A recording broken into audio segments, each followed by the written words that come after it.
동백꽃. 오늘도 또 우리 수탉이 막쫓기였다. 내가 점심을 먹고 나무를 하러 갈 양으로 나올 때이었다. 산으로 올라서려니까 등 뒤에서 푸드득 푸드득 하고 닭의 햇소리가 야단이다.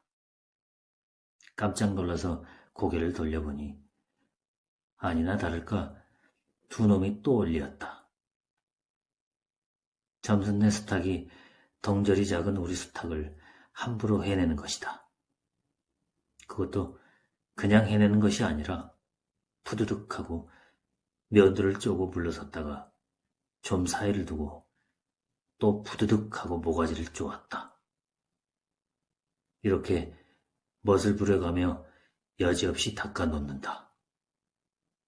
그러면 이 못생긴 것은 쪼을 적마다 주둥이로 땅을 받으며 그 비명이 킥! 킥! 할 뿐이다. 물론 미처 아물지도 않은 면들을 또 쪼이어 붉은 선혈은 뚝뚝 떨어진다. 이걸 가만히 내려다보자니 내 대강이가 터져서 피가 흐르는 것 같이 두 눈에서 불이 번쩍 난다. 대뜸 지게 막대기를 메고 달려들어 점순내 닭을 후려칠까 하다가 생각을 고쳐먹고 헛매질로 떼어만 놓았다. 이번에도 점순이가 쌈을 붙여놨을 것이다. 바짝바짝 내 기를 올리느라고 그랬음에 틀림없을 것이다. 고놈의 계집애가 요새로 들어서서 왜 나를 못 먹겠다고 그렇게 아르렁거리는지는 모르겠다. 나흘 전 감자 조각만 하더라도 나는 저에게 조금도 잘못한 것은 없다. 계집애가 나무를 캐러 가면 갔지. 나 울타리 엮는데 생이질을 하는 것은 다 뭐냐. 그것도 발소리를 죽여가지고 등 뒤로 살며시 와서 예! 너 혼자만 일하니? 하고 긴치 않은 수작을 하는 것이다. 어제까지도 저와 나는 이야기도 잘 않고 서로 만나도 번쩍만쩍하고 이렇게 점잖게 지내던 터이련만 오늘로 갑작스레 대견해졌으면 웬일인가. 황차 망하지만 계집애가 남 일하는 놈 보고 그럼 혼자 하지 때로 하디? 내가 이렇게 내배앉는 소리를 하니까 너 일하기 좋니? 또는 한여름이나 되거든 하지 벌써 울타리를 하니? 잔소리를 두루 늘어놓다가 남이 들을까봐 손으로 입을 틀어막고는 그 속에서 깔깔댄다. 별로 웃을 것도 없는데 날씨가 풀리더니 이놈의 계집애가 미쳤나 하고 의심하였다. 게다가 조금 뒤에는 제 집게를 할금할금 돌아보더니 행주치마에 속으로 꼈던 바른 손을 뽑아서 나의 턱 밑으로 불쑥 내미는 것이다. 언제 구웠는지 아직도 더운 김이 획 끼치는 굵은 감자 3개가 손에 뿌듯이 쥐었다. 너 집엔 이거 없지? 하고 생색있는 큰 소리를 하고는 제가 준 것을 남이 알면 큰일 날 테니 여기서 얼른 먹어버리란다. 그리고 또 하는 소리가 너 봄감자가 맛있단다. 난 감자 안 먹는다. 하나 먹어라. 나는 고개도 돌리려 하지 않고 일하던 손으로 그 감자를 도로 어깨너머로 쑥 밀어버렸다. 그랬더니 그래도 가는 기색이 없고 뿐만 아니라 새근새근하고 심상치 않게 숨소리가 점점 거칠어진다. 이건 또 뭐야 싶어서 그때서야 비로소 돌아다보니 나는 참으로 놀랐다. 우리가 이 동네에 들어온 것은 근 3년째 되어오지만 여태껏 가무잡잡한 점순이 얼굴이 이렇게까지 홍당무처럼 새빨개진 법이 없었다. 게다가 눈에 독을 흘리고 한참 나를 요렇게 쏘아보더니 나중에는 눈물까지 어리는 것이 아니냐. 그리고 바구니를 다시 집어들더니 이를 꼭 악물고는 엎어질 듯 자빠질 듯 논뚱으로 휑하게 달아난 것이다. 어쩌다 동리 어른이 너 얼른 시집 가야지 하고 웃으면 염려 마셔요. 갈 때 되면 어른이 갈라고. 이렇게 천연덕스레 받는 점순이었다. 본시 부끄러움을 타는 계집애도 아니려니와 또한 분하다고 눈에 눈물을 보일 얼병이도 아니다. 분하면 차라리 나의 등허리를 바구니를 한번 모질게 후려세리고 달아날지언정. 그런데 고약한 그 꼴을 하고 가더니 그 뒤로는 나를 보면 잡아먹으려고 기를 폭폭 쓰는 것이다.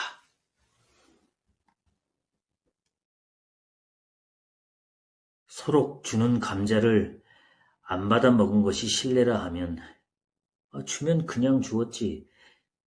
너 집엔 이거 없지? 이게 다 뭐냐? 그렇잖아도 저희는 마름이고 우리는 그 손에서 배지를 얻어 땅을 붙임으로 일상 굽실거린다. 우리가 이 마을에 처음 들어와 집이 없어서 힘들어할 때 우리가 지낼 제 집터를 빌리고 그 위에 집을 또 짓도록 마련해 준 것도 점순네의 호의였다. 그리고 우리 어머니 아버지도 농사 때 양식이 달리면 점순네한테 가서 부지런히 구워다 먹으면서 인품 그런 집은 다시 없으리라고 침이 마르도록 칭찬하곤 하는 것이다. 그러면서도 17씩이나 된 것들이 수근수근하고 붙어다니면 동리에 소문이 사납다고 주의를 시켜준 것도 또 어머니였다. 왜냐하면 내가 점순이하고 일을 저질렀다가는 점순네가 노할 것이고 그러면 우리는 땅도 떨어지고 집도 내쫓기고 하지 않으면 안 되는 까닭이었다. 그런데 이놈의 계집애가 까닭 없이 기를 복복 쓰며 나를 말려주기로 되는 것이다. 눈물을 흘리고 간 다음 날 저녁 날이었다. 나무를 한 짐 잔뜩 지고 산을 내려오려니까 어디서 닭이 죽는 소리를 친다. 이거 네 집에서 닭을 잡나? 하고 점순내 울 뒤로 돌아오다가 나는 그만 두 눈이 동그래졌다. 점순이가 저희 집 봉당에 홀로 걸터 앉았는데 이게 치마 앞에다 우리 씨암탉을 꼭 붙들어 놓고는 이놈의 닭 죽어라, 죽어라 이렇게 안팡스레 패주는 것이 아닌가. 그것도 대가리나 치면 모른다마는 아주 알도 못 나오라고 그 벌기짝개를 주먹으로 콕콕 쥐어박는 것이다. 나는 눈에 쌍심지가 오르고 사지가 부르르 떨렸으나 사방을 한번 휘 돌아보고야 그제서 점순이 집에 아무도 없음을 알았다. 잡은 참지게 막대기를 들어 울타리에 중턱을 후려치며 야 이놈의 계집애야! 남의 닭 알 못 나오라고 그러냐? 하고 소리를 빽 질렀다. 그러나 점순이는 조금도 놀라는 기색이 없고 그대로 의젓이 앉아서 제 닭 가지고 하듯이 또 죽어라 하고 패는 것이다. 이걸 보면 내가 산에서 내려올 때를 겨냥해 미리부터 닭을 잡아가지고 있다가 너 보란듯이 내 앞에 재지르고 있음이 확실하다. 그러나 나는 그렇다고 남의 집에 뛰어들어가 계집애하고 싸울 수도 없는 노릇이고 형편이 썩 불리함을 알았다. 그래, 닭이 맞을 적마다 지게 막대기로 울타리나 후려칠 수밖에 별 도리가 없다. 왜냐하면 울타리를 치면 칠수록 울섭이 물러앉으며 뼈대만 남기 때문이다. 하나, 아무리 생각하여도 나만 미치는 노릇이다. 야, 이년아! 남의 닭 아주 죽일 터이냐? 내가 도끼 눈을 뜨고 다시 쾌 호령을 하니까 그제야 울타리께로 쪼르르 오더니 울 밖에 서 있는 나의 머리를 겨누고 닭을 내팽개친다. 에이, 더럽다, 더러워. 아, 더러운 걸 널더러 입대 끼고 있으려니, 이 망할 계집애년 같으니. 하고 나도 더럽다는 듯이 울타리개를 휑 하니 돌아내리며 약이 오를 대로 다 올랐다.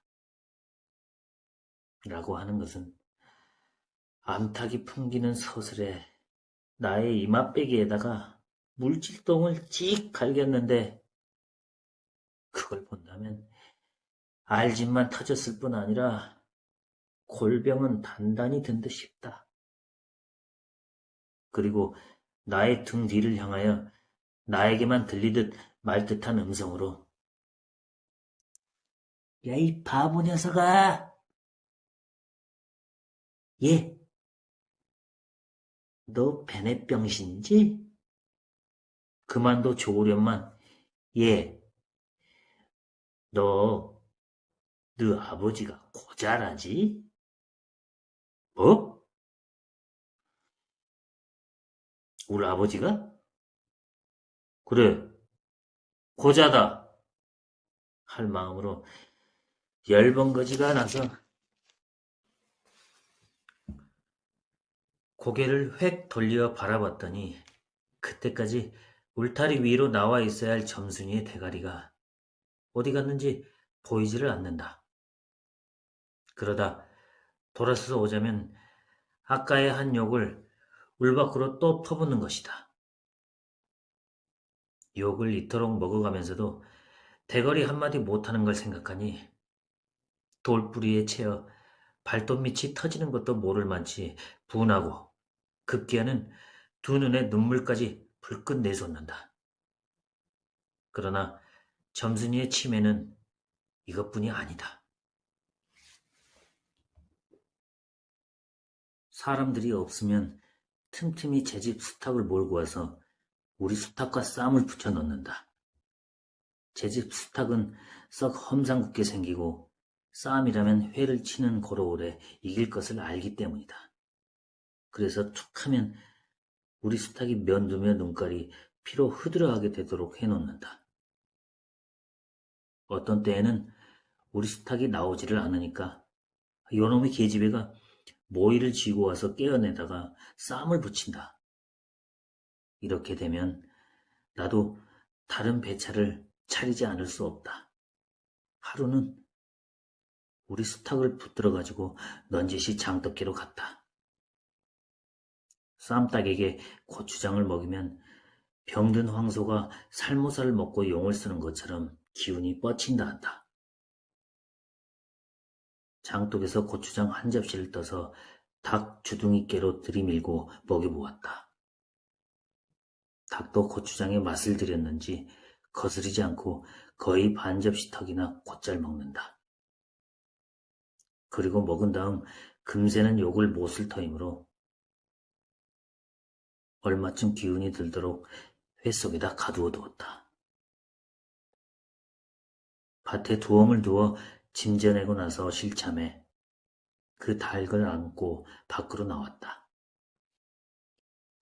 마침 밖에는 아무도 없고 점순이만 저희 울 안에서 헌옷을 뜯는지 혹은 소음을 타는지 웅크리고 앉아서 일을 할 뿐이다. 나는 점순네 수탉이 노는 밭으로 가서 닭을 내려놓고 가만히 맥을 보았다. 두 닭은 여전히 얼리어 싸움을 하는데 처음에는 아무 보람이 없다. 멋지게 쪼는 바람에 우리 닭은 또 피를 흘리고 그러면서도 날개 죽지만 푸드득 푸드득 하고 올라 뛰고 뛰고 할 뿐으로 한번 쪼아보지도 못한다. 그러나 한 번은 어쩐 일인지 영을 쓰고 펄쩍 뛰더니 발톱으로 눈을 합이고 내려오면서 면도를 쪼았다. 큰 닭도 여기에는 놀랐는지 뒤로 멈칫하며 물러난다. 이 기회를 타서 작은 우리스탁이 또 날쌔게 덤벼들어 다시 면도를 쪼니 그제는 감때 사나운 그 대강이에서도 피가 흐르지 않을 수 없었다. 옳다, 알았다. 고추장만 먹이면 되는구나 하고 나는 속으로 아주 쟁그라워 죽겠다. 그때는 뜻밖의 내가 닭쌈을 부쳐 넣는데 놀라서 물 밖으로 내다보고 있던 점순이도 입맛이 쓴지 눈산을 찌푸렸다. 나는 두 손으로 벌기짝을 두드리며 연방 잘한다 잘한다 잘한다 하고 신이 머리끝까지 뻗치었다. 그러나 얼마 되지 않아서 나는 넋이 풀려 기둥같이 묵묵히 서 있게 되었다. 왜냐하면 큰 날개 한 번 쪼인 안가품으로 호들갑스럽게 연거푸 쪼는 서슬에 우리 수탉은 찔끔 못하고 막 골른다. 이걸 보고서 이번에는 점순이가 깔깔거리고 되도록 이쪽에서 많이 들으라고 웃는 것이다. 나는 보다 못하여 덤벼들어서 우리 수탉을 붙들어 가지고 도로 집으로 들어왔다. 고추장을 좀 더 먹였더라면 좋았을 걸 하고 너무 급하게 쌈을 붙인 것이 퍽 후회가 난다. 장독대로 돌아와서 다시 턱 밑에 고추장을 들이댔다. 흥분으로 말미암아 그런지 당체 먹질 않는다. 나는 하는 수 없이 닭을 반드시 누이고 그 입에다 골련 물부리를 물렸다. 그리고 고추장 물을 타서 그 구멍으로 조금씩 들이부었다. 닭은 좀 괴로운지 하고 재채기를 하는 모양이나 그러나 당장의 괴로움은 매일같이 피를 흘리는데 될 게 아니라 생각하였다. 그러나 한두 종지가량 고추장물을 먹이고 나서는 나는 그만 풀이 죽었다. 싱싱하던 닭이 왜 그런지 고개를 살며시 뒤틀고는 소나기에서 뻗어지는 것이 아닌가. 아버지가 볼까 봐서 얼른 회에다 감춰두었더니 오늘 아침에서야 겨우 정신이 든 모양 같다.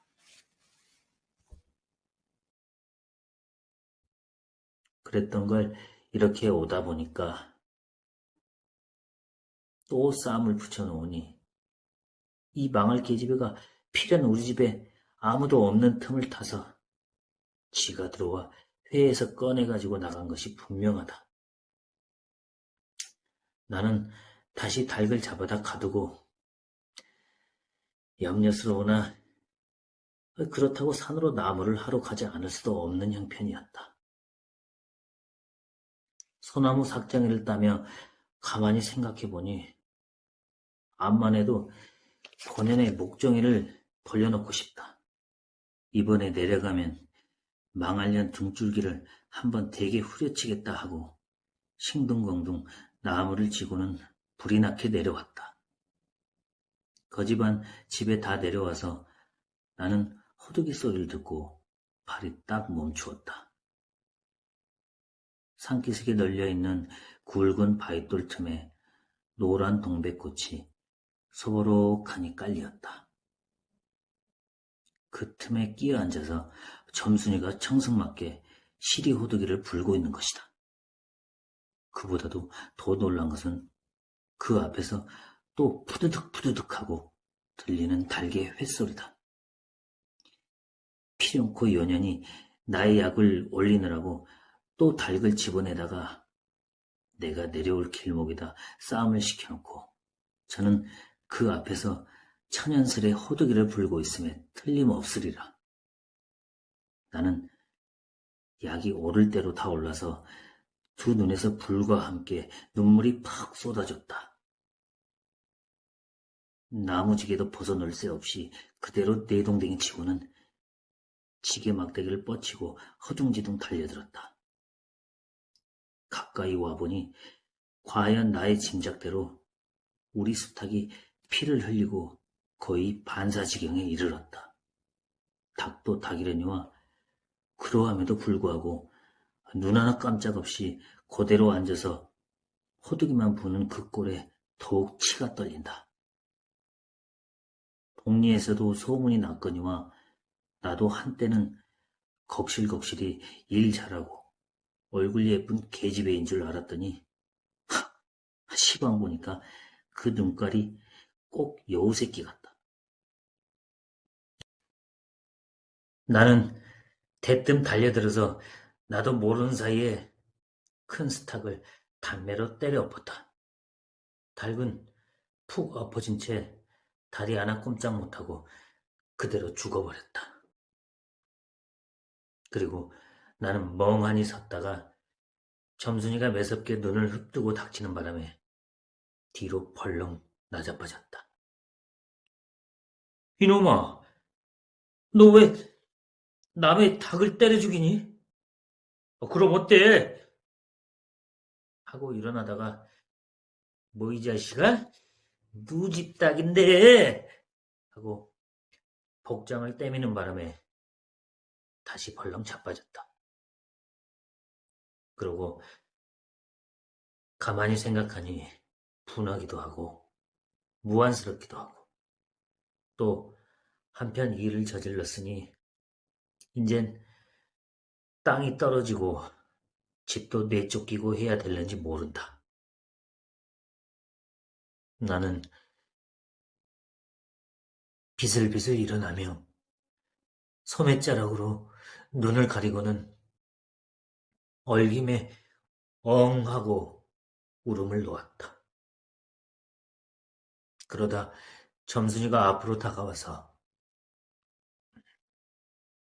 그럼 너 이 다음부턴 안 그럴 테냐? 하고 물을 떼야 비로소 살 길을 찾은 듯 싶었다.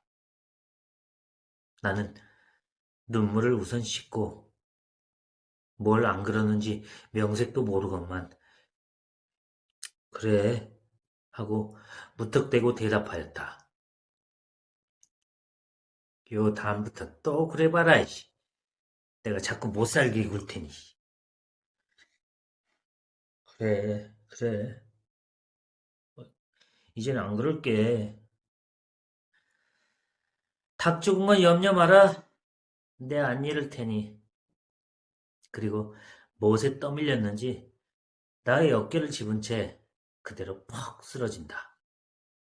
그 바람에 나의 몸뚱이도 겹쳐서 쓰러지며 한창 피어 퍼들어진 노란 동백꽃 속으로 푹 파묻혀 버렸다.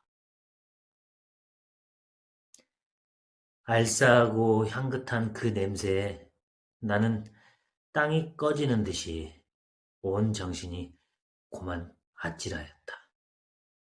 너 말 마라. 그래. 조금 있더니 요 아래서 점순아! 점순아! 이년이 바느질 하나 말고 어딜 갔어? 하고 어딜 갔다 온 듯 싶은 그 어머니가 역정이 대단히 났다. 점순이가 겁을 잔뜩 집어먹고 꽃밑을 살금살금 기어서 산 아래로 내려간다. 그 다음 나는 바위를 끼고 엉금엉금 기어서 산 위로 집 빼지 않을 수 없었다.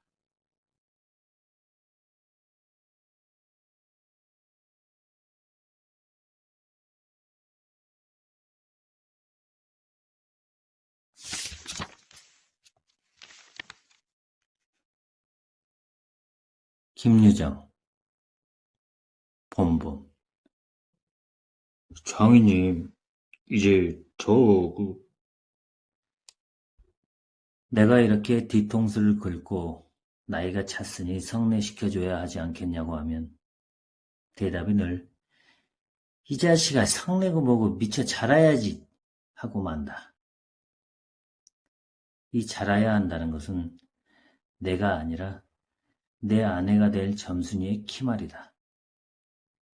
내가 여기에 와서 돈 한 푼 안 받고 일하기를 3년하고 꼬박 7달 동안을 했다. 그런데도 미처 못 자랐다니까 이 키는 언제야 자라는 겐지 짜장 영문 모른다. 뭐 일을 좀 더 잘해야 한다든지 혹은 밥을 많이 먹는다고 노상 걱정이니까 좀 덜 먹어야 한다든지 하면 나도 얼마든지 할 말이 많다. 하지만 점순이가 아직 어리니까 더 자라야 한다는 여기에는 어째 볼 수 없이 고만 빙빙하고 만다. 이래서 나는 애초 계약이 잘못된 걸 알았다. 이태면 이태, 3년이면 3년. 기한을 딱 작정하고 일을 했어야 할 것이다. 덮어놓고 딸이 잘하는 대로 성례를 시켜주마 했으니 누가 늘 지키고 서 있는 것도 아니고 그 키가 언제 자라는지 알 수 있는가. 그리고 난 사람이 키가 무럭무럭 자라는 줄만 알았지 붙박이 키에 모로만 벌어지는 몸도 있다는 것을 누가 알았으랴. 때가 되면 장인님이 어련하랴 싶어서 군소리 없이 꾸벅꾸벅 일만 해왔다. 그런 말이다. 장인님이 지가 다 알아채서 참, 너 일 많이 했다. 그만 장가 들어라. 하고 살림도 내주고 해야 나도 좋을 것이 아니냐. 시치미를 딱 떼고 도리어 그런 소리 나올까 봐서 지레 펄펄 뛰고 이야다니다. 명색이 좋아 데릴 사이지 일하기에 싱겁기도 할 뿐더러 이건 참 아무것도 아니다. 쑥맥이 그걸 모르고 점순이의 키 자라기만 까맣게 기다리지 않았나. 언젠가는 하도 갑갑해서 차를 가지고 덤벼들어서 그 키를 한번 재볼까 했다마는 우리 장인님이 내일을 해야 한다고 해서 마주서서 이야기도 한마디 하는 법 없다. 우물길에서 언제나 마주칠 적이면 겨우 눈어림으로 재보고 하는 것인데 그럴 적마다 나는 저만큼 가서 지엠이 키드이 하고 논뚝에다 침을 탁 뱉는다. 아무리 잘 봐야 내 겨드랑이 밑에서 너물락 말락 밤낮 요 모양이다. 개 돼지는 푹푹 크는데 왜 이리도 사람은 안 크는지. 한동안 머리가 아프도록 궁리도 해보았다. 아, 물동이를 자꾸 이니까 뼈다귀가 움츠러드나 보다 하고 내가 넌지시 그 물을 대신 길어도 주었다. 뿐만 아니라 나무를 하러 가면 선앙당에 돌을 올려놓고 점순이의 키 좀 크게 해주십사 그러면 다음엔 떡 갖다 놓고 고사 드립죠 하고 치성도 한두 번 들은 것이 아니다. 어떻게 대먹은 키인지 이래도 막무가내니. 그래, 뭐 내 어저께 싸운 것이지 결코 장인님이 밉다든가 해서가 아니다. 뭐를 붙다가 가만히 생각을 해보니까 또 싱겁다. 이 벼가 자라서 점순이가 먹고 좀 큰다면 모르지만 그렇지도 못한 걸 내 심어서 뭐라는 거냐? 해마다 앞으로 쭉 붉어지는 장인님의 아랫배를 불리기 위하여 심곤 조금 더 쉽지 않다. 아이고 배야. 난 뭘 붙다 말고 배를 쓰다듬으면서도 그대로 논둑으로 기어올랐다. 그리고 겨드랑이에 꼈던 벼담긴 키를 그냥 땅바닥에 털썩 떨어치며 나도 털썩 주저앉았다. 일이 암만 바빠도 나 배 아프면 그만이니까. 아픈 사람이 누가 일을 하냐? 파릇파릇 돋아오른 풀 한 줌을 뜯어들고 다리에 거머리를 쑥쑥 문대며 장인님의 얼굴을 쳐다보았다. 논 가운데서 장인님도 이상한 눈을 해가지고 한참 날 노려보더니 아, 너 이 자식 왜 또 이래? 응? 아, 배가 좀 아파서요. 하고 풀 위에 슬며시 쓰러지니까 장인님은 약이 올랐다. 저도 논에서 철펑철펑 둑으로 올라오더니 차분참 내 멱살을 움켜잡고 뺨을 치는 것이 아닌가. 이 자식이 일하다 말면 누구 망해놓을 속셈이냐? 이 대가리 까놀 자식. 우리 장인님은 약이 오르면 이렇게 손버릇이 아주 못했다. 또 사위에게 이 자식 저 자식 하는 이놈의 장인님은 또 어딨냐? 오죽해야 우리 동네에서 누굴 막론하고 그의 욕을 안 먹는 사람 명이 짧다 한다. 조그만한 아이들까지도 그를 돌려 세워놓고 욕피리 욕피리 하고 손가락질할 만치 두루 인심을 잃었다. 허나 인심을 정말 잃었다면 욕보다 읍의 배참복대 마름으로 더 잃었다. 버니 마름이란 욕 잘하고 사람 잘 치고 그리고 생김생기길 호밖에 같아야 쓰는 거지만 장인님은 외양이 똑됐다. 장인에게 닭말이나 좀 보내지 않는다든가 애벌론 때 품을 좀 안 준다든가 하면 그해 가을에는 영락없이 땅이 뚝뚝 떨어진다. 그러면 미리부터 돈도 먹고 술도 먹이고 안달지신으로 돌아치던 놈이 그 땅을 슬쩍 돌려앉는다. 이 바람에 장인인 집 외양간에는 눈깔 커다란 황소한 놈이 절로 엉금엉금 기어들고 동리 사람들은 그 욕을 다 먹어가면서도 그래도 굽실굽실 하는 게 아닌가. 그러나 내겐 장인님이 감히 큰소리할 계제가 못 된다. 뒷생각은 못하고 뺨 한 개를 딱 때려놓고는 장인님은 무색해서 덤덤히 침만 쓱 삼킨다. 난 그 속을 퍽 잘 안다. 조금 있으면 갈도 꺾어야 하고 모도 돼야 하고 한창 바쁜 때인데 나 일 안 하고 우리 집으로 그냥 가면 고만이니까. 작년 이맘때도 트집을 좀 하니까 늦잠 잔다고 돌멩이를 집어던져서 자는 놈의 발목을 삐게 해놨다. 사날씩이나 건성끙끙 앓았더니 종당에는 거반 울상이 되지 않았는가.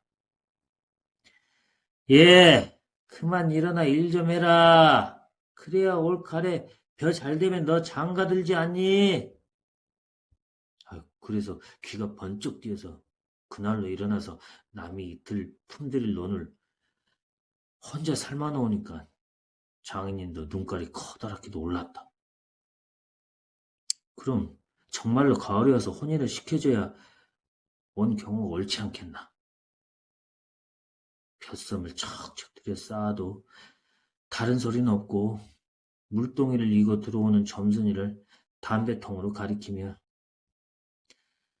야, 이 자식아, 미처 커야지. 저걸 무슨 혼인을 한다고 그러니, 하고 남 낯장만 불켜주고 그만이다. 골김에 그저 이놈의 장인님하고 대돌에다 메어 꽂고 우리 고향으로 내뺄까 하다가 꾹꾹 참고 말았다. 참말이지. 난 이 꼴하고는 집으로 차마 못 간다.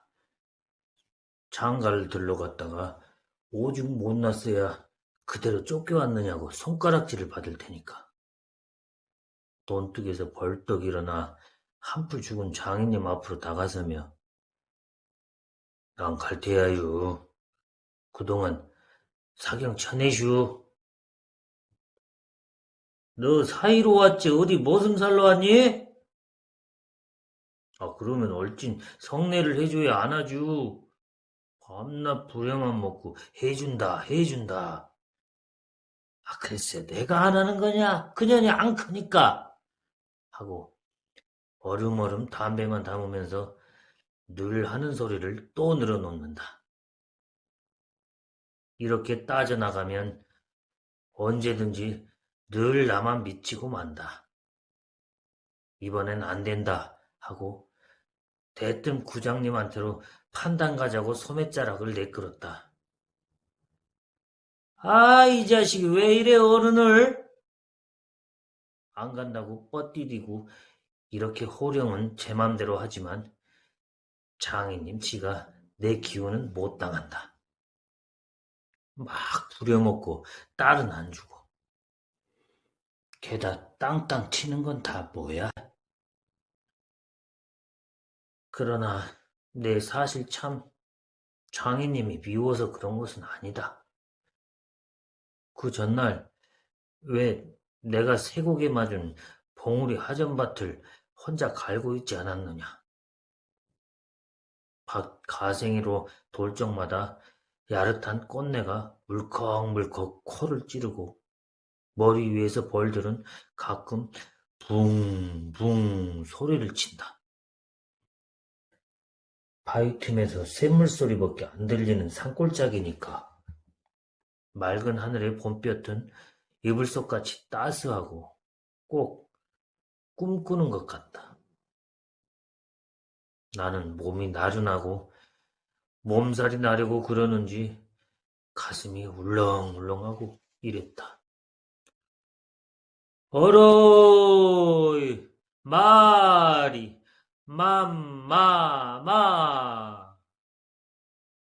이렇게 노래를 하며 소를 부르면 여느 때 같으면 어깨가 으쓱으쓱한다. 웬일인지 밭을 반도 갈지 않아서 온몸이 맥이 풀리고 대구 짜증만 난다. 공연히 소만 들입다 두들기며 아니야! 아니야! 이 망할 자식의 소 대리를 깎아들라. 그러나 내 속은 정말 아니야 때문이 아니라 점심을 이고 온 점순이의 키를 보고 우라가 났던 것이다. 점순이는 뭐 그리 썩 예쁜 계집애는 못 된다. 그렇다고 또 개떡이나 하면 그런 것도 아니고 꼭 내 아내가 돼야 할 만치 그저 툭툭하게 생긴 얼굴이다. 나보다 10년이 아래니까 올해 16인데 몸은 남보다 2살이나 덜 자랐다. 남은 잘도 헌칠이들 크건만 이건 위아래가 뭉툭한 것이 내 눈에는 할 일 없이 감참해 같다. 참외 중에는 감참외가 제일 맛 좋고 예쁘니까 말이다. 둥글고 커다란 눈은 서글서글하니 좋고 좀 지쳐 찢어졌지만 입은 밥술이나 톡톡히 먹음직하니 좋다. 아따 밥만 많이 먹게 되면 팔자는 고만 아니냐? 한데 한 가지 과가 있다면 가끔 가다 몸이 너무 빨리빨리 돈다. 그래서 밥을 나르다가 때없이 풀밭에서 개빡을 쳐서 훅투성이 밥을 곧잘 먹인다. 안 먹으면 무안해할까 봐서 이걸 씹고 앉았노라면 으적으적 소리만 나고 돌을 먹는 겐지 밥을 먹는 겐지 그러나 이날은 웬일인지 성한밥채로 밥머리에 곱게 내려놓았다. 그리고 또 내일을 해야 하니까 저만큼 떨어져 이쪽으로 등을 향하고 웅크리고 앉아서 그릇 나기를 기다린다. 내가 다 먹고 물러섰을 때 그릇을 챙기는데 난 깜짝 놀라지 않았느냐. 고개를 푹 숙이고 밥함지에 그릇을 포개면서 날더러 들으라는지 혹은 치소린지 밤낮 일만 하다 말 텐가 하고 혼자서 쫑알거린다. 거대 잘 내외하다가 이게 무슨 소린가 하고 난 정신이 얼떨떨했다. 그러면서도 한편 무슨 좋은 수가 있나 없는가 싶어서 나도 공중을 대고 혼잣말로 그럼 어떡해 하니까 성례시켜달라지 뭘 어떡해 하고 대알지게 쏘아붙이고 얼굴이 빨개져서 산으로 그저 도망친다. 나는 잠시 동안 어떻게 되는 심판인지 맥을 몰라서 그 뒷모양만 덤덤히 바라보았다. 봄이 되면 온갖 초목이 물이 오르고 싹이 트고 한다. 사람도 아마 그런가 보다 하고 며칠 내에 부쩍 자란 듯 싶은 점순이가 여간 반가운 것이 아니다. 그런 거를 멀쩡하게 아직 어리다고 하니까. 우리 구장님을 찾아갔을 때 그는 쌀이문 밖에 있는 돼지우리에서 죽을 퍼주고 있었다.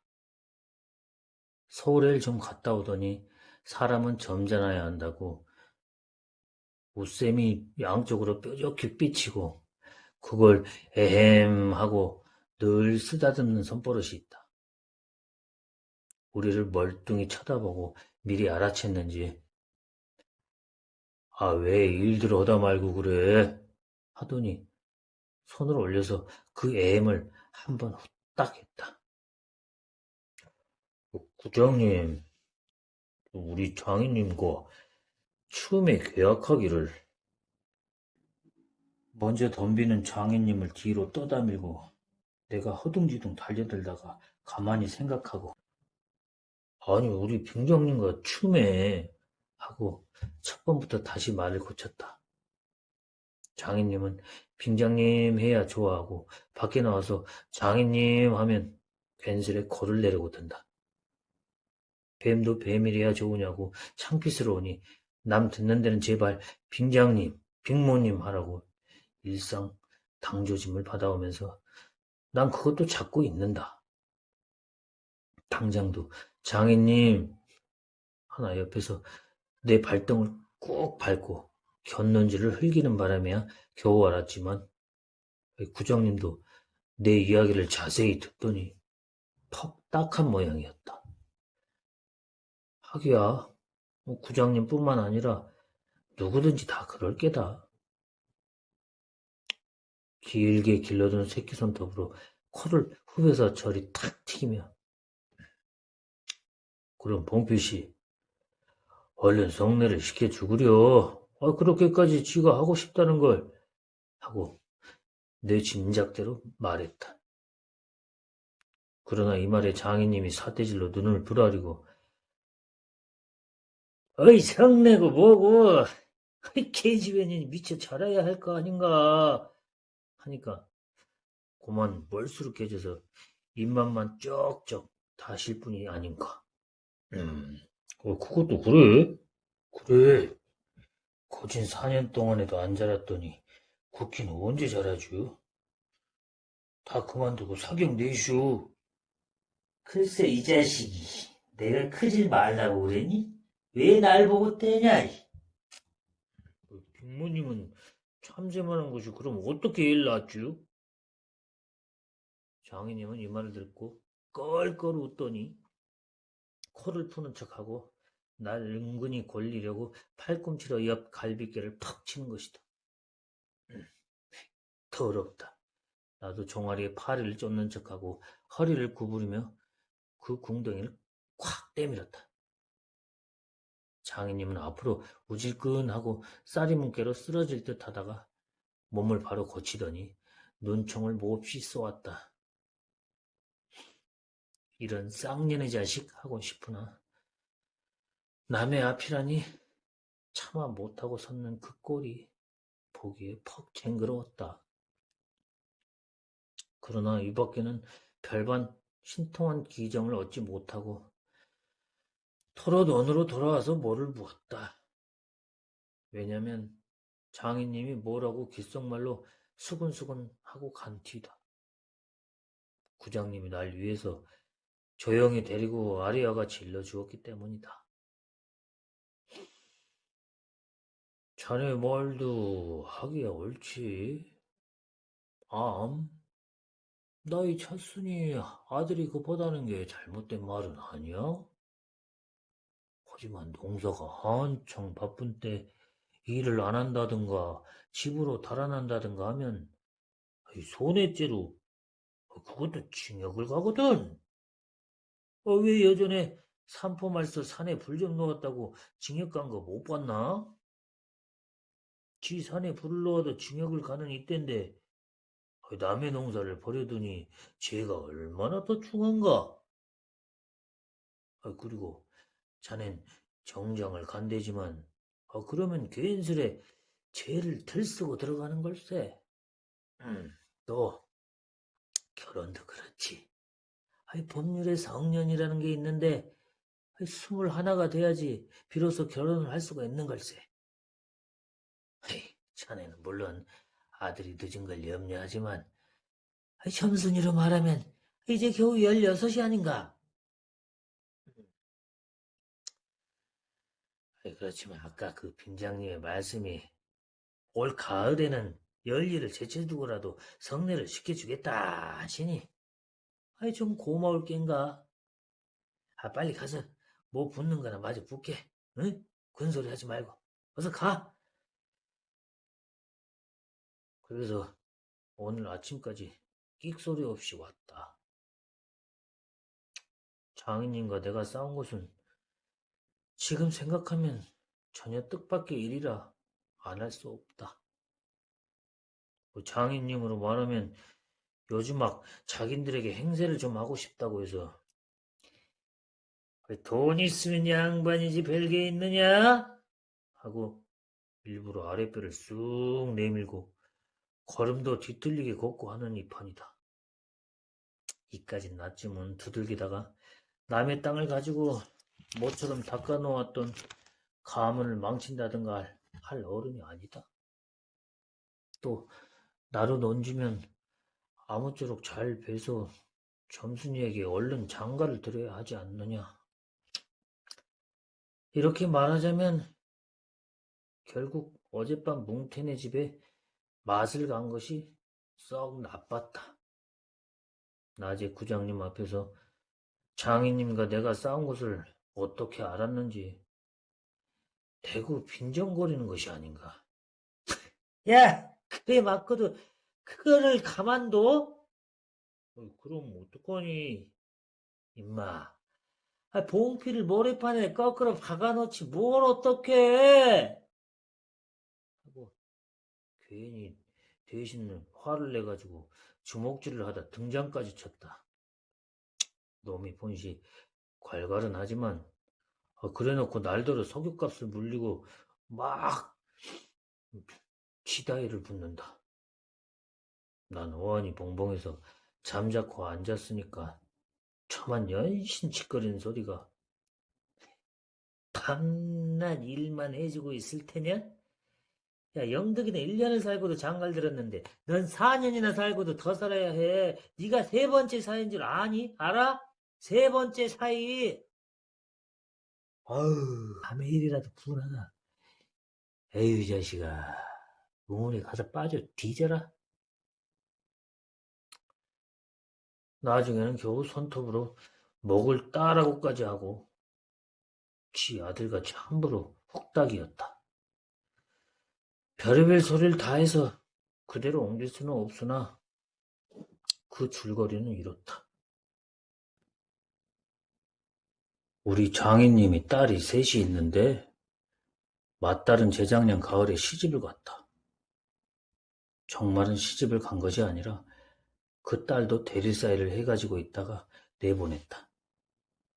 그런데 딸이 10살 때부터 19, 즉 10년 동안의 대릴사이를 갈아들이기를 동리에선 사이부자라고 이름이 났지만은 열놈이란 참 너무 많다.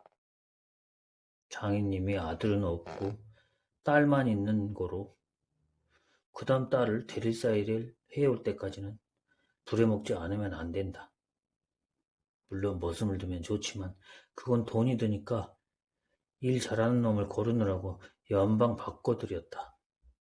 또 한편 놈들이 욕만 줄곧 퍼붓고 심히도 부려먹으니까 벨이 상해서 달아나기도 했겠지. 점순이는 둘째 딸인데 내가 일테면 그 세 번째 데릴 사이로 들어온 셈이다. 내 다음으로 네 번째 놈이 들어올 것을 내가 일도 잘하고 그리고 사람이 좀 어수룩하니까 장인님이 잔뜩 붙들고 놓질 않는다. 셋째 딸이 이제 6살, 적어도 10살은 돼야 데릴 사이를 할 테므로 그동안은 죽도록 부려먹어야 된다. 그러니 이제는 속 좀 차리고 장가를 들여달라고 떼를 쓰고 나자빠져라 이것이다. 나는 겉으로 엉엉하며 기등으로 들었다. 뭉태는 땅을 얻어 붙이다가 떨어진 뒤로는 장인님만 보면 공연히 못 먹어서 으르렁거린다. 그것도 장인님이 저 달라고 할 적에 제 집에서 이해한다는 그 감투를 선뜻 주었다면 그럴 리도 없었던 것. 그러나 나는 뭉태란 놈의 말을 전수히 거지 듣진 않았다. 꼭 거지 들었다면 간밤에 와서 장인님과 싸웠지 무사히 있었을 리가 없지 않은가. 그러면 따르기까지 인심을 잃은 장인님이 혼자 나빴다. 실토이지. 나는 점순이가 아침상을 가지고 나올 때까지는 오늘은 또 얼마나 밥을 담았나 하고 이것만 생각했다.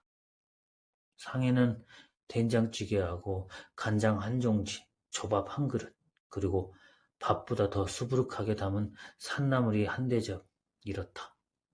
나물은 점순이가 틈틈이 해오니까 2대접이고 4대접이고 멋대로 먹어도 좋으나 밥은 장인님이 한 사발 외엔 더 주지 말라고 해서 안 된다.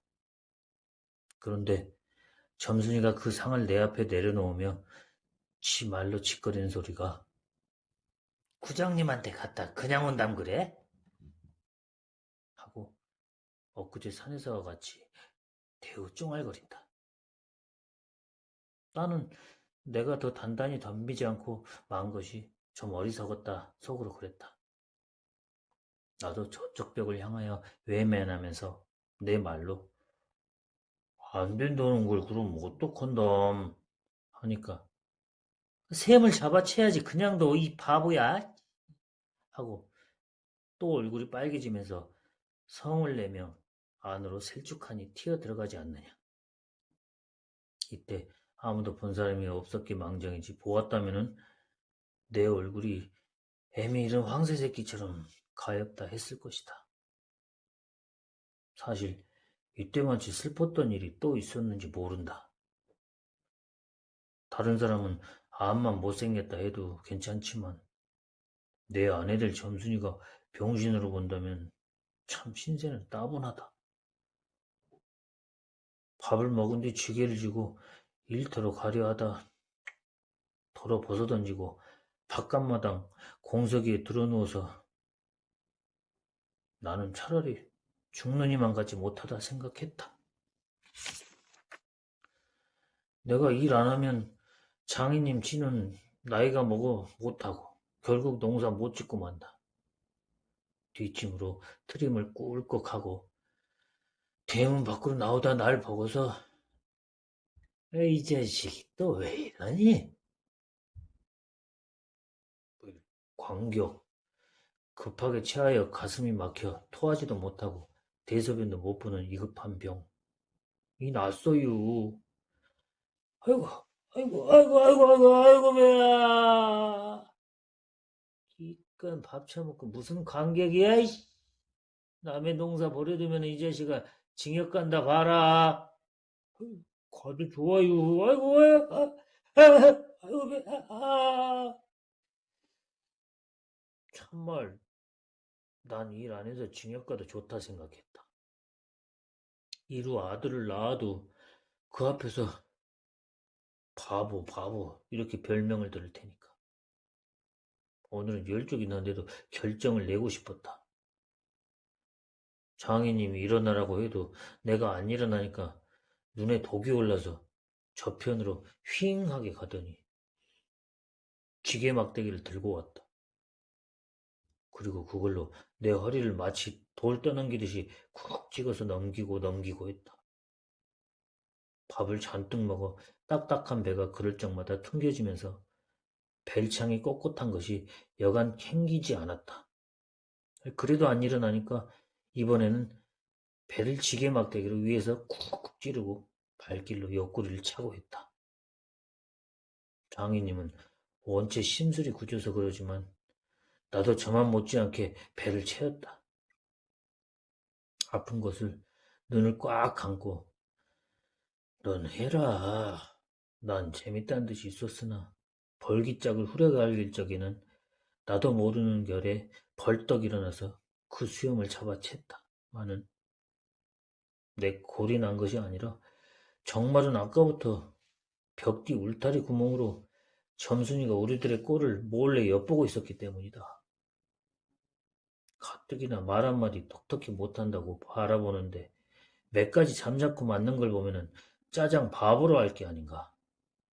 또 점순이도 미워하는 이까진 놈의 장인님하고는 아무것도 안 되니까 막 때려도 좋지만 사정 보아서 수염만 채고 저기까지 잘 들리도록 이걸 까셀라 보다 하고 소리를 쳤다. 장인님은 더 약이 바짝 올라서 자분참 지게 막대기로 내 어깨를 그냥 내려 갈겼다. 정신이 다 아찔하다. 다시 고개를 들었을 때 그땐 나도 온몸에 약이 올랐다. 이 녀석이 장인님을 하고 눈에서 불이 팍 나서 그 아래 밭있는 넝알로 그대로 떠밀어 굴려버렸다. 부려만 먹고 왜 성례를 안 하지요? 난 이렇게 호령했다.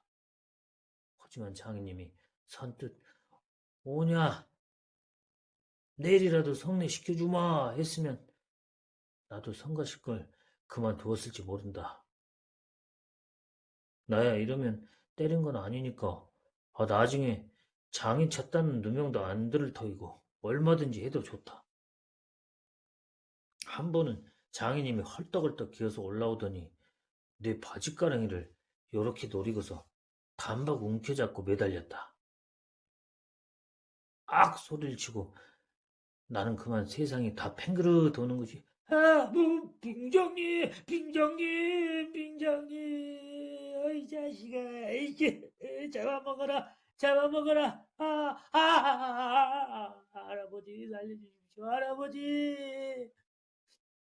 하고 두 팔을 허둥지둥 내저을 적에는 이마에 진땀이 쭉 내섰고 인젠 참으로 죽나보다 했다. 그래도 장인님은 놓질 않더니 내가 기어이 땅바닥에 쓰러져서 거진 까무러치게 되니까 놓는다. 더럽다, 더럽다. 이게 장인님인가? 나는 한참을 못 일어나고 쩔쩔맸다. 그러나 얼굴을 드니 사지가 부르르 떨리면서 나도 엉금엉금 기어가 장인님의 바짓가랑이를 꽉 움키고 잡아 낚았다. 내가 머리가 터지도록 매를 얻어맞은 것이 이 때문이다. 그러나 여기가 또한 우리 장인님이 유달리 착한 곳이다. 여느 사람이면 사경을 주어서라도 당장 내어 쫓았지.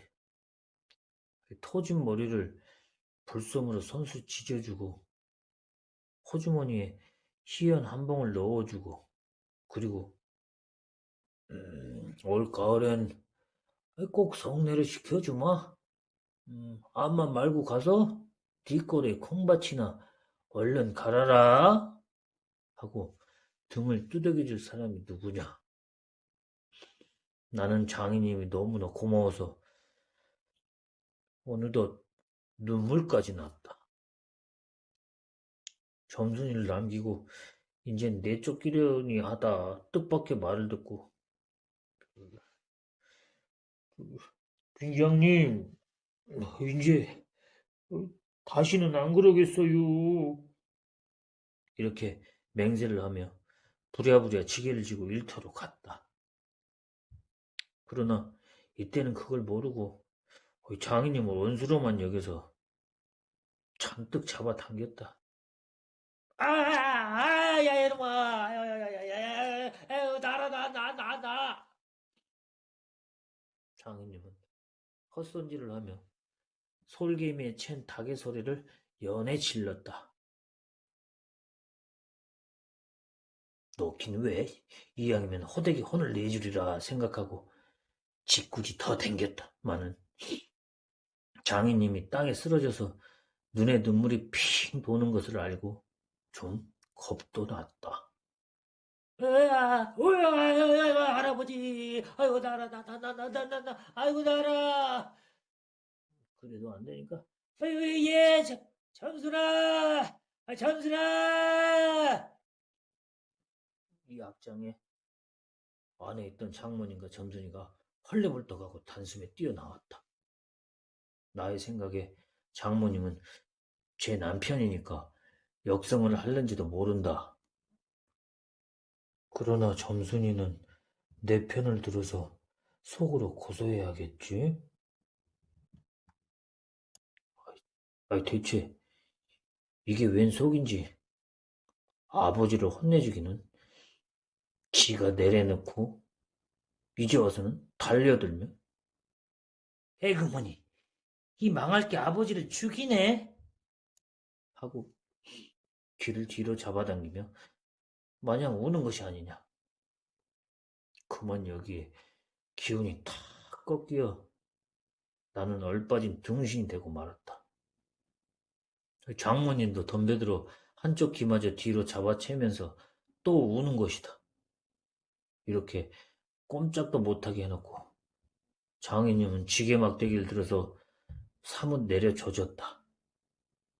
그러나 나는 구태여 피하려지도 않고 암만 해도 그 속 알 수 없는 점순이의 얼굴만 멀거니 들여다보았다. 이 자식이 장인 입에서 할아버지 소리가 나오도록 해?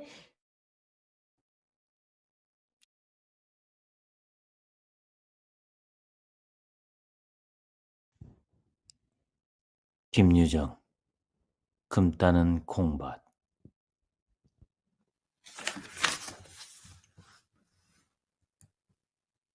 땅속 저 밑은 늘 음침하다.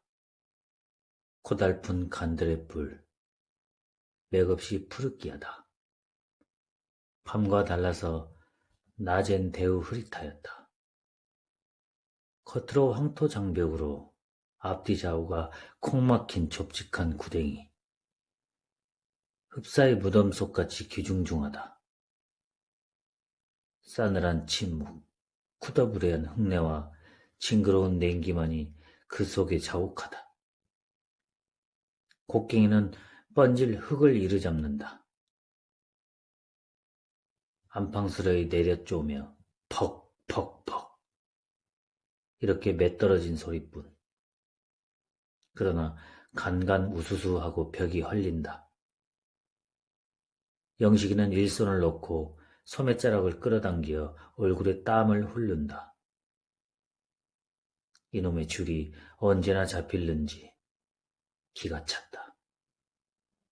흙 한 줌을 집어 코 밑에 바싹 들이대고 손가락으로 샅샅이 뒤져본다.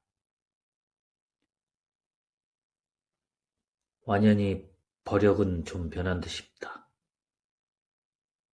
그러나 불통 버력이 아주 다 풀린 것도 아니었다. 말똥 버력이라야 금이 온다는데 왜 이리 안 나오는지. 곡괭이를 다시 집어든다. 땅에 무릎을 꿇고 궁뎅이를 번쩍 든 채 씩씩거린다.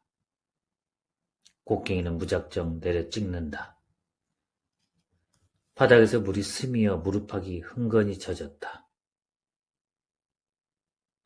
구 덮은 천판에서 흙방울은 내리며 목덜미로 굴러든다.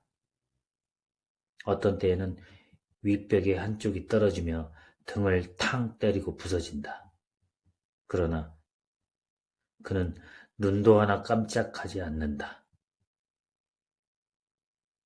금을 캔다고 콩밭 하나를 다 잡쳤다.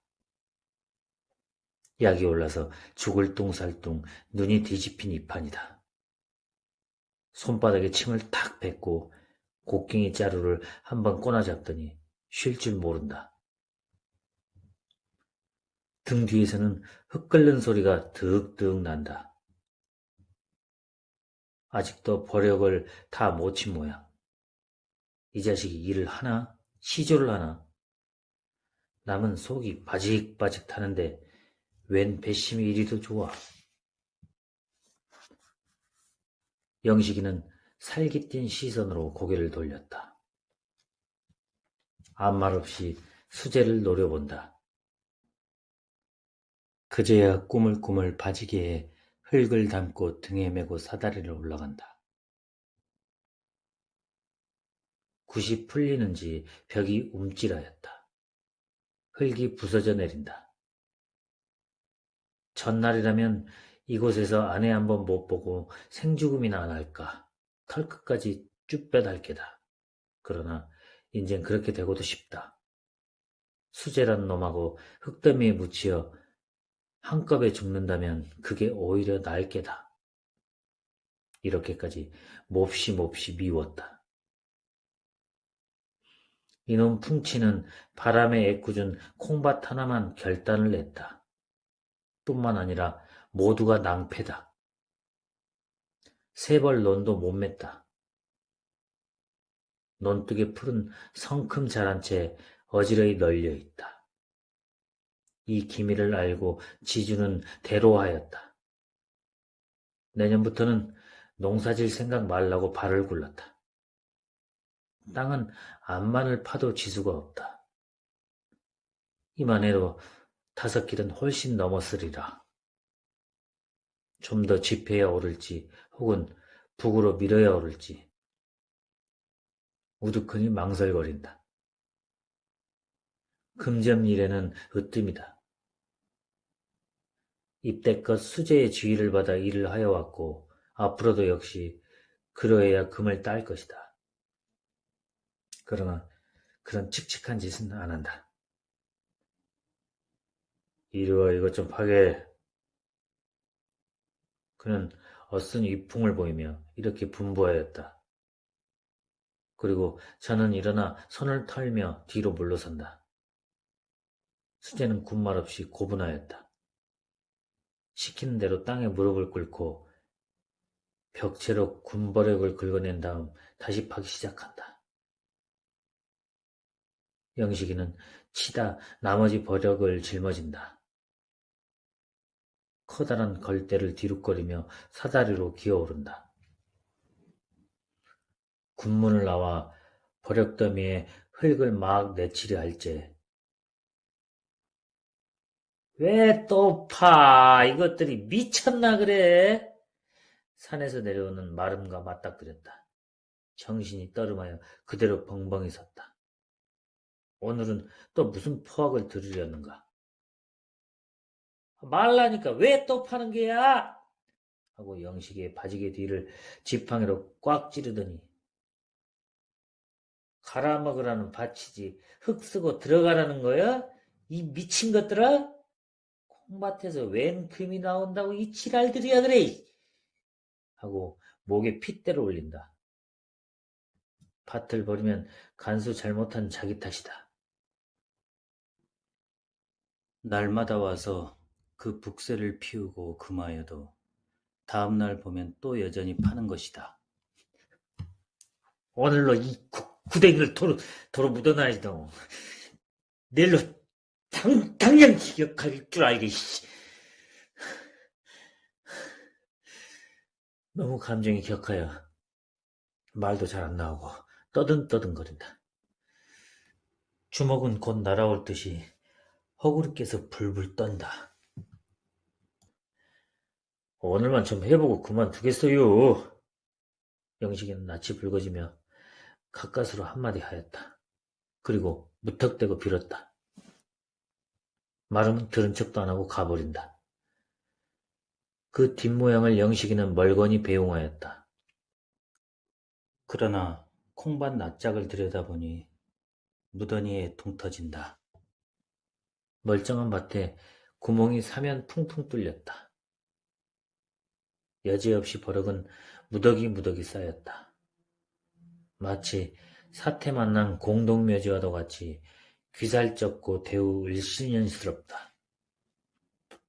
그다지 잘 되었던 콩포기는 거반 버럭더미에 다 깔려버리고 군데군데 어쩌다 남은 놈들만이 고개를 나풀거린다. 그 꼴을 보는 것은 자식 죽는 걸 보는 게 낫지 차마 못할 경상이었다. 농토는 모조리 떨어질 것이다. 그러나 대간절 올 밭도지 벼 2선 반은 뭐로 해내야 좋을지. 게다 밭을 망쳤으니 자칫하면 징역을 갈는지도 모른다. 영식이가 구덩이 안으로 들어왔을 때 수재는 땅에 주저앉아 쉬고 있었다.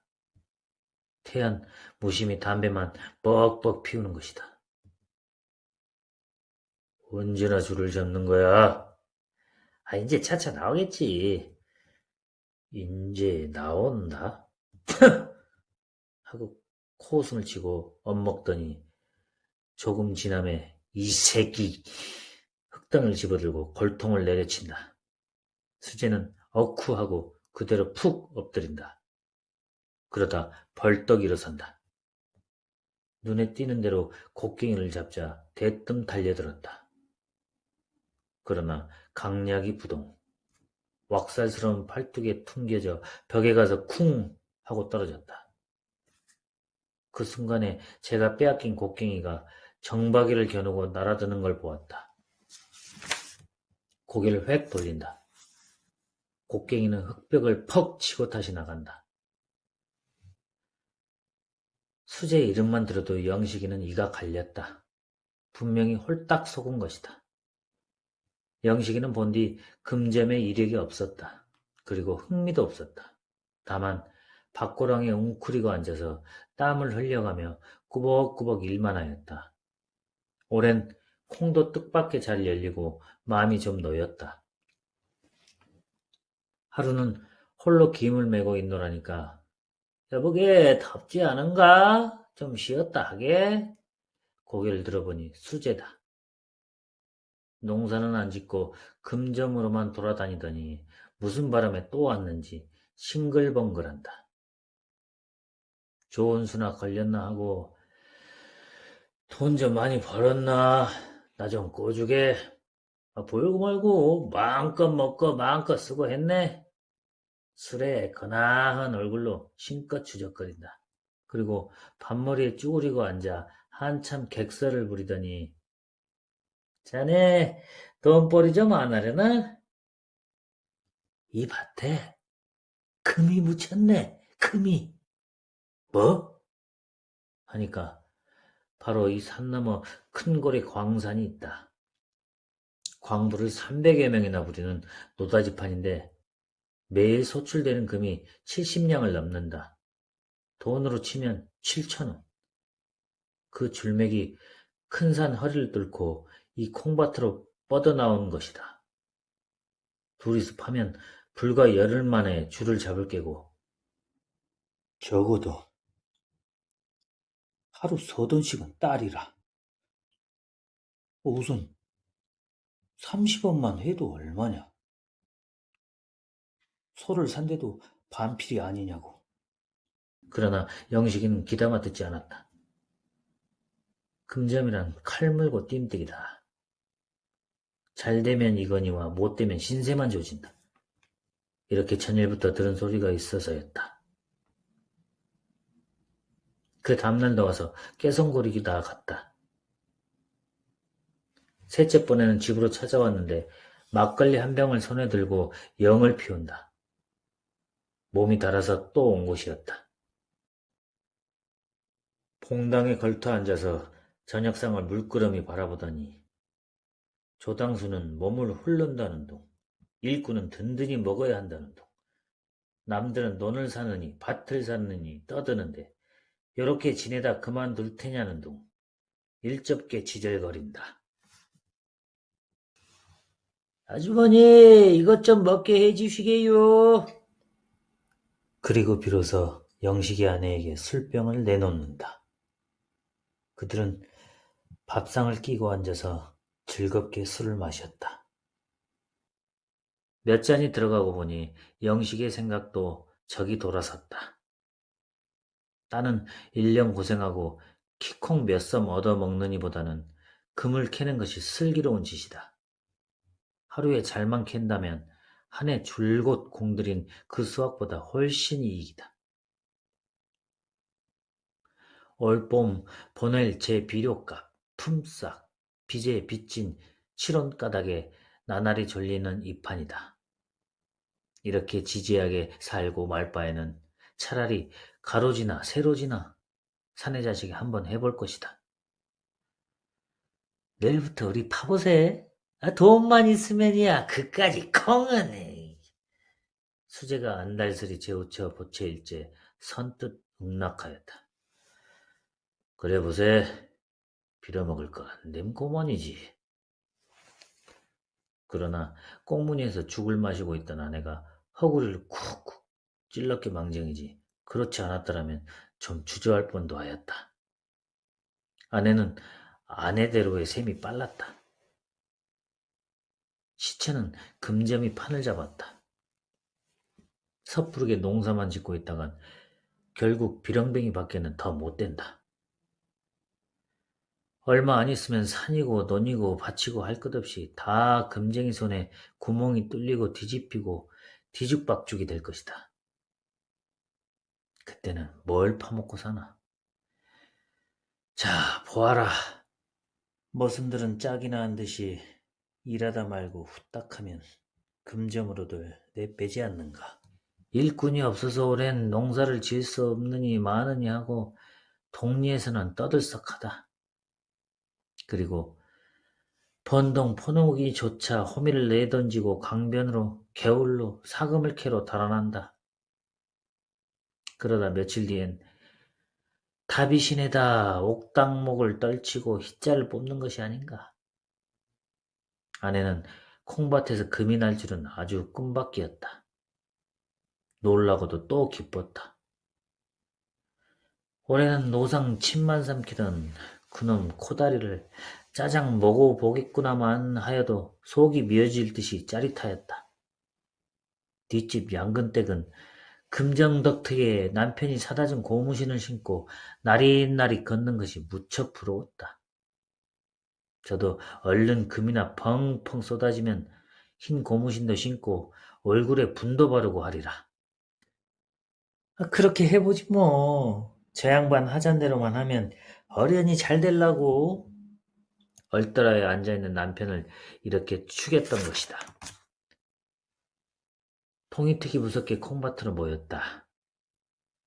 수재는 진언이나 하는 듯이 이리 되고 중얼거리고 저리 되고 중얼거리고 하였다. 그리고 덤벙거리며 이리 왔다가 저리 왔다가 하였다. 제 딴 속에 누운 줄맥을 어림하여 보는 맥이었다. 한참을 밭을 헤매다가 산 쪽으로 붙은 한 구석에 딱 서며 손가락을 펴들고 설명한다. 큰 줄이란 본시 산운, 산을 끼고 도는 법이다. 이 줄이 노다지임에는 필시 이켠으로 버듬이 누웠으리라. 그러니 여기서부터 파들어가자는 것이었다. 영식이는 그 말이 무슨 소린지 새기지는 못했다마는 금점에는 난다는 소재이니 그 말대로 하기만 하면 영락없이 금태야 나겠지 하고 그것만 꼭 믿었다. 군말 없이 지시에 받은 곳에다 삽을 푹 꽂고 파헤치기 시작하였다. 금도 금이면 애써 키워온 콩도 콩이었다. 거진 다 자란 홀 멀쑥한 놈들이 삽 끝에 으스러지고 흙에 묻히고 하는 것이다. 그걸 보는 것은 썩 속이 아팠다. 애틋한 생각이 물밀 때 가끔 삽을 놓고 허리를 구부려서 콩잎에 흙을 털어주기도 하였다. 에이, 이 사람아. 맥적게 그건 봐. 뭐래. 금을 캐자니깐. 아니야. 허리가 좀 아파서 핀잔을 얻어먹고는 좀 열없었다. 하기는 금만 잘 터져 나오면 이까짓 콩밭쯤이야. 이 밭을 풀어 논도 만들 수 있을 것이다. 눈을 감아버리고 삽에 흙을 아무렇게나 콩잎 위로 획획 내어 던진다. 국으로 땅이나 파먹지 이게 무슨 지랄들이야! 동리 노인은 뻔질 찾아와서 기거친 소리를 하고 하였다.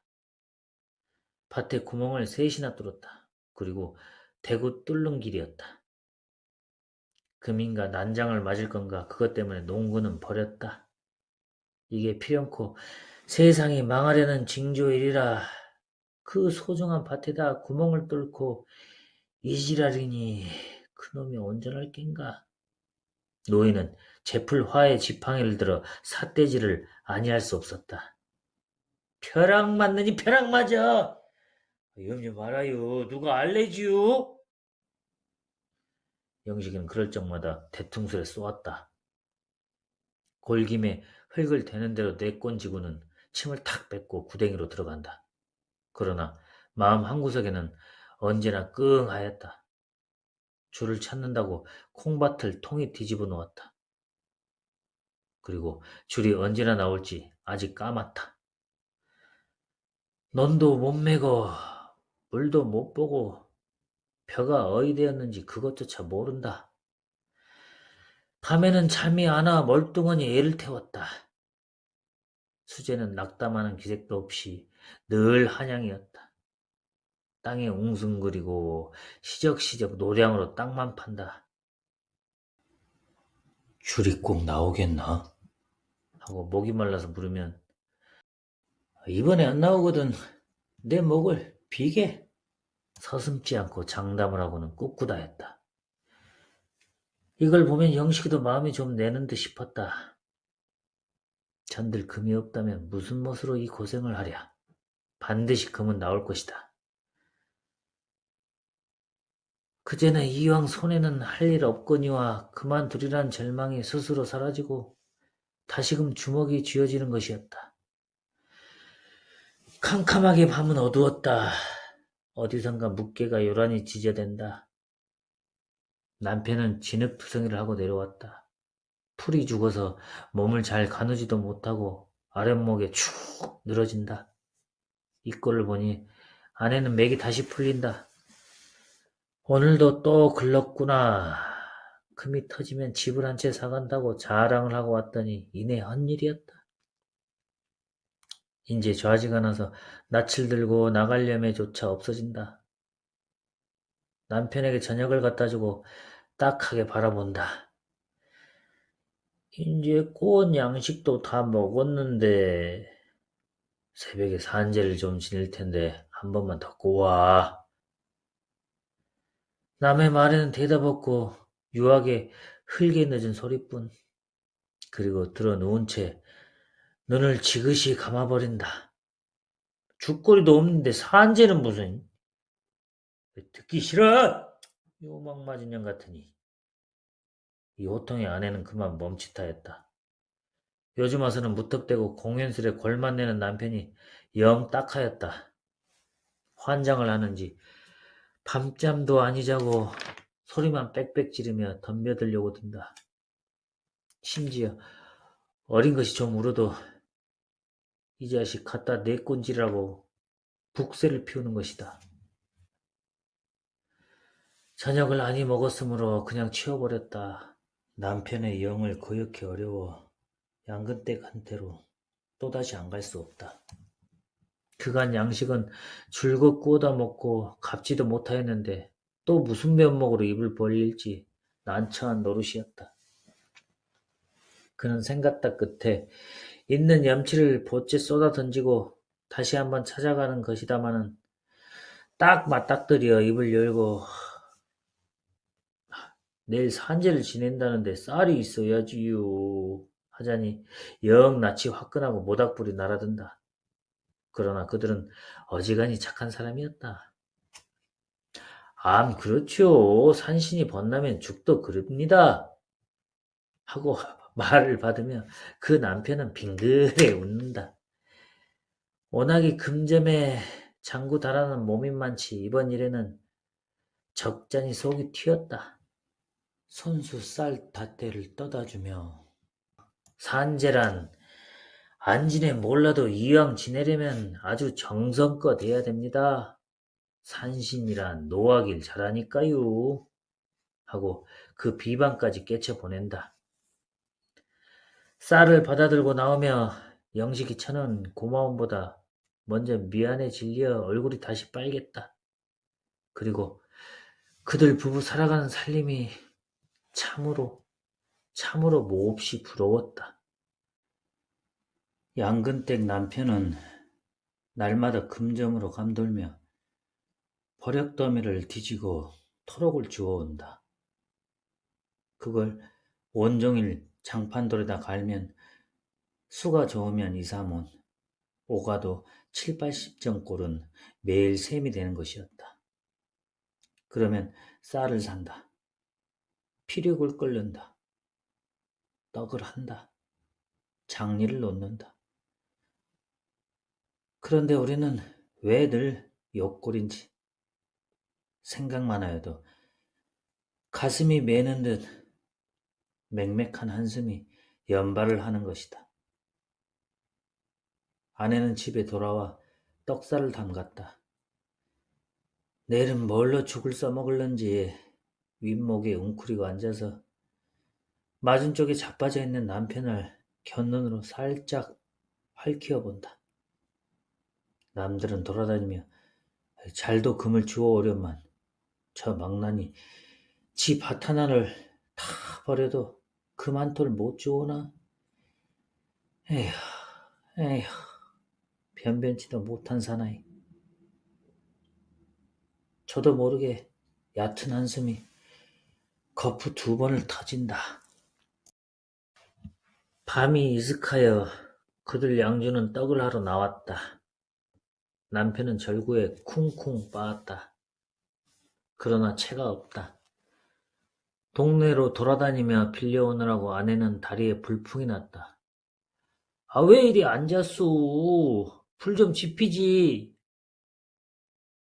떡을 찢다가 얼이 빠져서 멍하니 앉아있는 남편이 밉살스럽다. 남은 이래저래 예를 재는데 저건 무슨 생각을 하고 저리 있는 건지. 낫으로 삭정이를 탁탁 쪼개서 던져주며 아내는 은근히 훅딱이었다. 달기 2회를 치고 나서야 떡은 되었다. 아내는 시루를 이고 남편은 겨드랑이에 자리떼기를 꼈다. 그리고 캄캄한 산길을 올라간다. 비탈길을 얼마 올라가서야 콩밭은 놓였다. 전면이 우뚝한 검은 산에 돌려 막힌 곳이었다. 가생이로 늦티 대추나무들은 머리를 풀었다. 반머리 조금 못 미쳐 남편은 걸음을 멈추자 뒤에 아내를 돌아본다. 있네. 그리고 여기 가만히 있었어. 시루를 받아 한 팔로 껴안고 그는 혼자서 콩밭으로 올라섰다. 앞에 쌓인 것이 모두가 흙더미. 그 흙더미를 막 돌아서려 할제 아마 돌을 찾나 보다. 몸이 쓰러지려고 우찔근하니 아내가 기겁을 하여 뛰어오르며 그를 부축하였다. 부정타라고 왜 올라와 이 오망맞으냐. 남편은 몸을 고루잡자 소리를 뻑 지르며 아내의 얼밤을 붙인다. 가뜩이나 죽으라 하는데 풀기라게도 개집년이. 그는 맞듣지 않게 두덜거리며 밭으로 들어간다. 밭 한가운데다 자리를 펴고 그 위에 시루를 놓았다. 그리고 시루 앞에다 공손하고 정성스레 제배를 커다랗게 한다. 우리를 살려주십사. 산신께서 거들어주지 않으면 저희는 죽을 수밖에 꼼짝 없습니다유. 그는 손을 모으고 이렇게 축원하였다. 아내는 이 꼴을 바라보며 독이 뾰록같이 올랐다. 금점을 합내하고 그만통을 못 캐는 것이 버릇만 점점 글러간다. 그 전에는 없더니 요새로 건 듯하면 탕탕 때리는 못된 버릇이 생긴 것이다. 금을 캐랬지 뺨을 칠했나? 제발 덕분에 그놈의 금 좀 나오지 말았으면. 그는 뺨 맞은 낭심으로 마음껏 방자하였다. 하긴 아내의 말 그대로 되었다. 열흘이 썩 넘어도 산신은 깜깜무소식이었다. 남편은 밤낮으로 눈을 까뒤집고 구덩이에 묻혀 있었다. 어쩌다 집에 내려오는 때이면 얼굴이 헐떡하고 어깨가 축 늘어지고 겁한 병객이었다.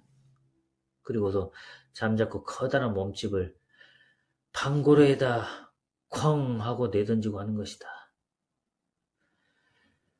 재미부터 죽어나 버렸으면 혹은 이렇게 탄식하기도 하였다. 아내는 바가지에 점심을 이고서 집을 나섰다. 젖먹이는 등을 두드리며 좋다고 끽끽거린다. 이젠 흰 고무신이고 코다리고 생각조차 물렸다. 그리고 금 하는 소리만 들어도 입에 신물이 날 만큼 되었다. 그건 고사하고 꼬다 먹은 양식에 졸리지나 말았으면 그만도 좋으리마는 가을은 논으로 밭으로 누렇게 내렸다. 농군들은 기꺼운 낯을하고 서로 만나면 흥겨운 농담. 그러나 남편은 애만 밥만 망치고 넌조차 건살 못하였으니 이 가을에는 뭘 거둬들이고 뭘 즐겨 할는지. 그는 동리사람의 이목이 부끄러워 산길로 돌았다. 솔숲을 나서서 멀리 바계를 바라보니 둘이 다 나와 있다. 오늘도 또 싸운 모양. 하나는 이쪽 흙더미에 앉았고 하나는 저쪽에 앉았고 서로들 외면하여 담배만 뻑뻑 피운다. 점심들 잡숫게요. 남편 앞에서 바가지를 내려놓으며 가만히 맥을 보았다. 남편은 적삼이 찢어지고 얼굴에 생채기를 내었다. 그리고 두 팔을 걷고 먼 산을 향하여 묵묵히 앉았다. 수제는 흙에 밖에다 나왔는지 얼굴은커녕 귓속들이 흙투성이다. 코 밑에는 피딱지가 말라붙었고 아직도 조금씩 피가 흘러내린다. 영식이 철을 보더니 열적은 모양 고개를 돌려 모로 떨어치며 입맛만 쩍쩍 다신다. 금을 캐라니까 밤낮 피만 내다 마려는가? 빚에 졸려 남은 속을 볶는데 무슨 호강에 이 지랄들인구? 아내는 못마땅하게 눈가에 살을 모았다. 산재 지낸다고 꼬은 것을 언제나 갚는다지요. 뚱하고 있는 남편을 향하여 말끝을 꼬부린다. 그러나 남편은 눈썹 하나 까딱하지 않는다. 이번에는 어조를 좀 더두며 갚지도 못할 거 왜 꼬어라 했지요? 하고 얼추 호령이었다. 이 말은 남편의 채 가라앉지도 못한 분통을 다시 건드린다. 그는 벌떡 일어서며 황밤 주먹을 쥐어 낭창할 만치 아내의 꼴통을 후렸다. 계집년이 방정맞게. 다른 것은 모르나 주먹에는 아찔이었다. 멋없이 덤비다간 골통이 부서진다. 암상을 참고 바르르 하다가 이윽고 아내는 등에 업은 어린애를 끌어들였다. 남편에게로 그대로 밀어 던지니 아이는 까르륵 하고 숨모는 소리를 친다. 그리고 아내는 돌아서서 혼잣말로 콩밭에서 금을 딴다는 숙맥도 있담 하고 빗대놓고 비아냥거린다. 이년아 뭐? 남편은 대뜸 달려들며 그 볼치에다 다시 옳지 않은 황밤을 주었다. 적이나 하면 계집이니 위로도 하여 주련만 요건 분만 폭폭 찔러 놓으려나. 에이씨 피려먹을 그 이판사판이다. 나 너하고 안 산다. 야 오늘로 가거라. 아내를 와락 떠다밀어 밭둑에 젖혀놓고 그 허구리를 퍽 질렀다. 아내는 입을 헉 하고 벌린다. 네가 허라고 옆구리를 콕콕 찌를 때는 언제냐. 요 지방 망할년. 그리고 다시 퍽 질렀다. 연하에 또 퍽. 그 꼴들을 보니 수제는 조바심이 일었다. 저러다가 그 분풀이가 다시 제게로 슬그머니 올마올 것을 지레 채웠다. 인제 걸리면 죽는다. 그는 비슬비슬하다 어느 틈엔가 구덩이 속으로 신압으로 없어져 버린다. 볕은 따사로운 가을 향취를 풍긴다. 주인을 잃고 콩은 무거운 열매를 둥글둥글 흘게 굴린다. 맞은 쪽 산 밑에서 벼들을 베며 기뻐하는 농군의 노래. 터졌네, 터져! 수재는 눈이 희둥그레게 군문을 뛰어나오며 소리를 친다. 손에는 흙 한 점이 잔뜩 쥐었다. 뭐? 하다가 금줄을 잡았어, 금줄! 응? 하고 외마디를 뒤남기자 영식이는 수재 앞으로 살같이 달려들었다. 허겁지겁 그 흙을 받아들고 샅샅이 헤쳐보니 따는 재래에 보지 못하던 불구죽죽한 황토이었다. 그는 눈에 눈물이 핑 돌며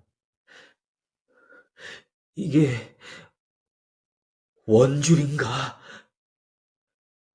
그럼 이것이 곱색줄이라네. 한 포에 대돈씩은 넉넉 잡히네. 영식이는 기쁨보다 먼저 기가 탁 막혔다. 웃어야 오를지 울어야 오를지. 다만 입을 반쯤 벌린 채 수재의 얼굴만 멍하니 바라본다. 이리 와봐, 이게 금이래. 이윽고 남편은 아내를 부른다. 그리고 내 뭘 했어? 그렇게 해보라고 그랬지? 하고 설면설면 덤벼오는 아내가 한결 어여뻤다. 그는 엄지가락으로 아내의 눈물을 지워주고 그러고 나서 껑충거리며 구덩이로 들어간다. 그 속에 금이 있지요. 영식이 차가 너무 기뻐서 코다리의 고래등 같은 집까지 연상할 때 수재는 시원스러이 네? 한 포대에 50원씩 나와요. 하고 대답하고 오늘 밤에는 꼭 정령껏 꼭 달아나리라 생각하였다. 거짓말이란 오래 못 간다. 뽕이 나서 뼈다귀도 못 추리기 전에 훨훨 벗어나는 게 상책이겠다.